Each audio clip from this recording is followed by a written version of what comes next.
Hey, it's Kevin DeWitt here, and welcome to another tip, trick, or technique session. In this session, we're going to have a look at finding annoying frequencies.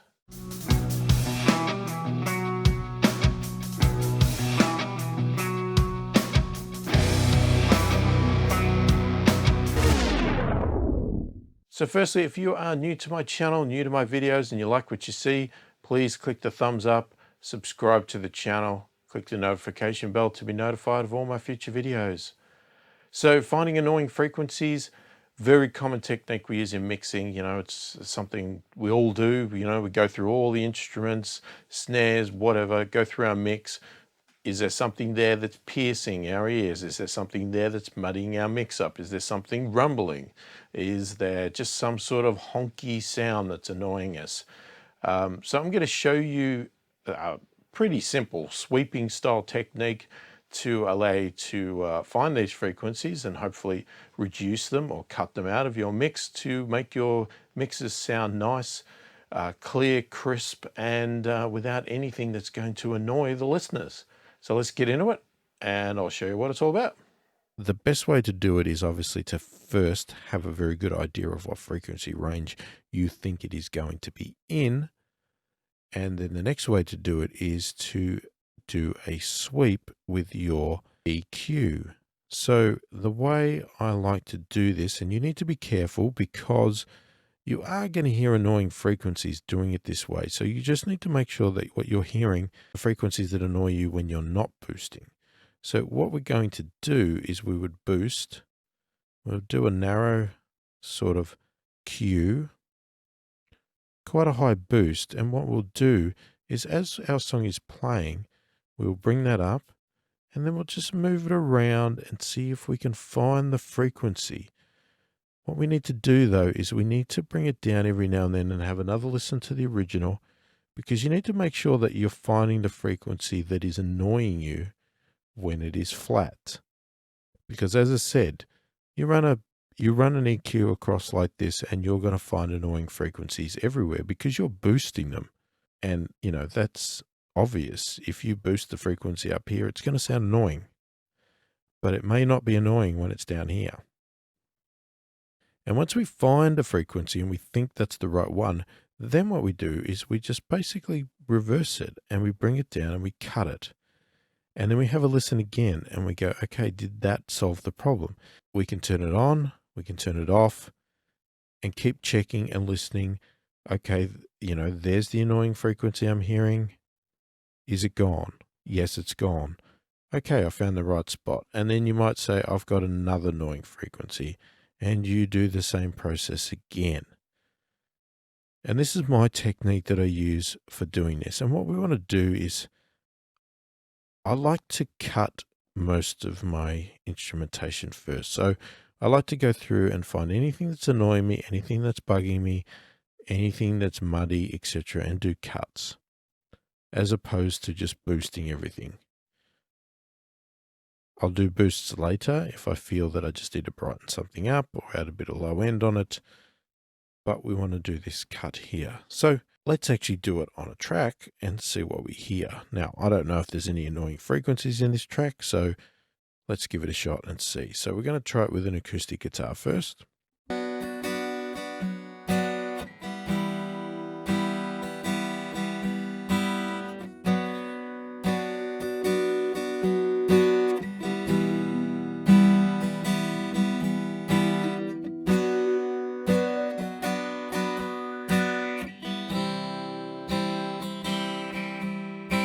So you'll notice, as I said, I can sweep all along here and I'll find frequencies everywhere that annoy me. But we just need to find the one that is annoying us the most while it's playing.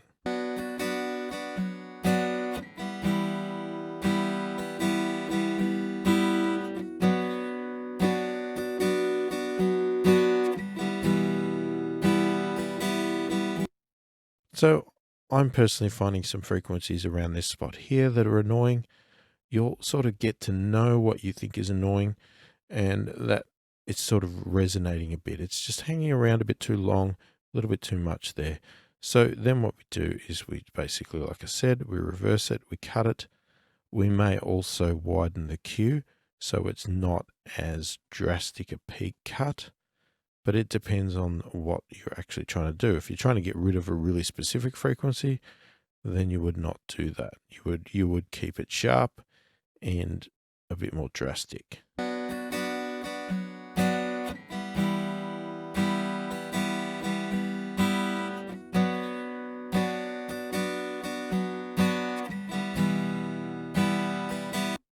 So you might also say that there's some high frequency stuff here, right? I don't know if there is, but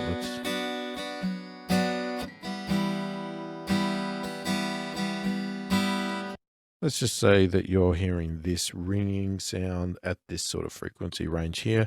We've swept and we found it. And again, we're going to cut it.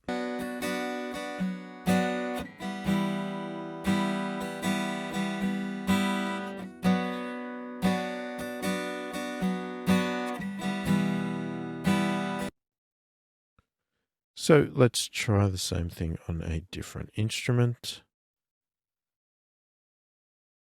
So in this case here, we've got a drum and it sounds like this.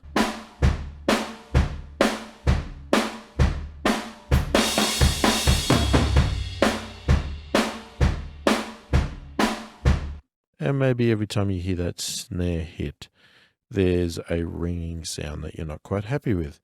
So let's see if we can find that.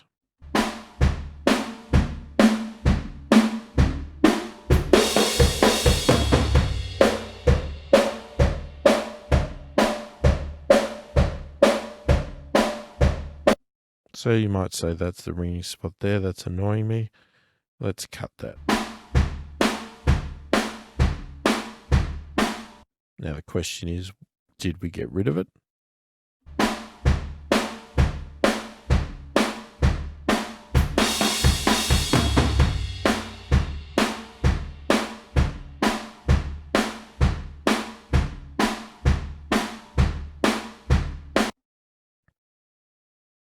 Okay, not sure if we quite got the mark there because I don't hear anything majorly obvious with that. Let's see if we can find something else. Okay, so we've got sort of a distorted guitar here and it sounds like this.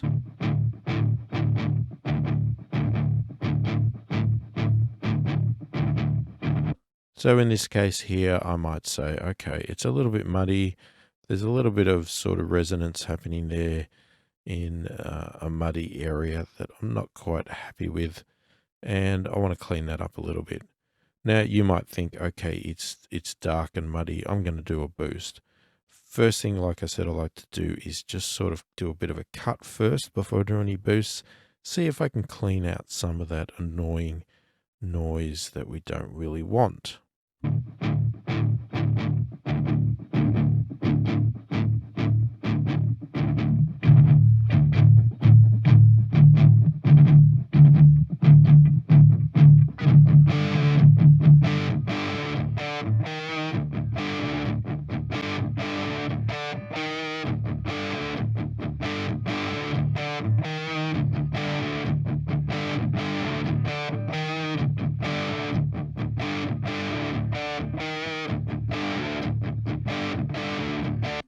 Okay, so in that case there, I might say, yeah, that's a lot better. I've got rid of a bit of this muddy, annoying, rumbly sound here, which is at 152 hertz. But I'm still not 100% happy. There's still something else.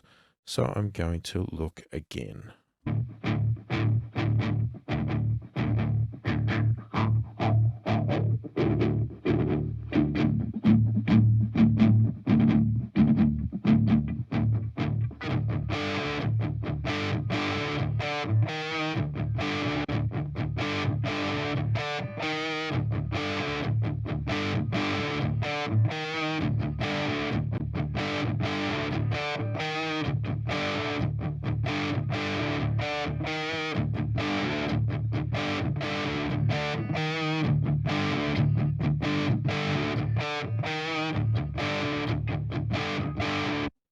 So you can hear there quite obvious that suddenly it sounds brighter. Now, I haven't actually brightened this up, as you can tell, but what I've done is I've cut out the muddy frequencies, which in turn makes it sound brighter even though I didn't brighten it.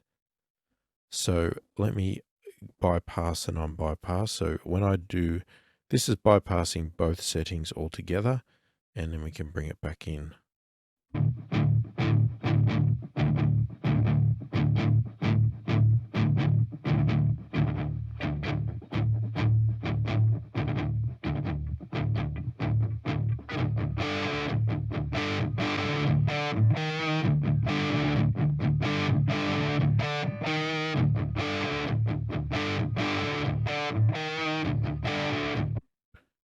So that sounds a hell of a lot cleaner, a lot happier with that.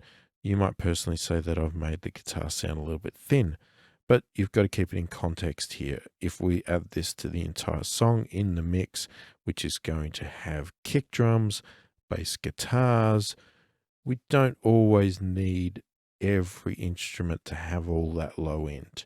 So it's quite common to make electric guitars sound a bit thinner in a song than what you would normally have them if you were playing by yourself in your home, because you're going to have a bass guitar and kick drums, etc., that their role is to provide the bass, not the guitar's role.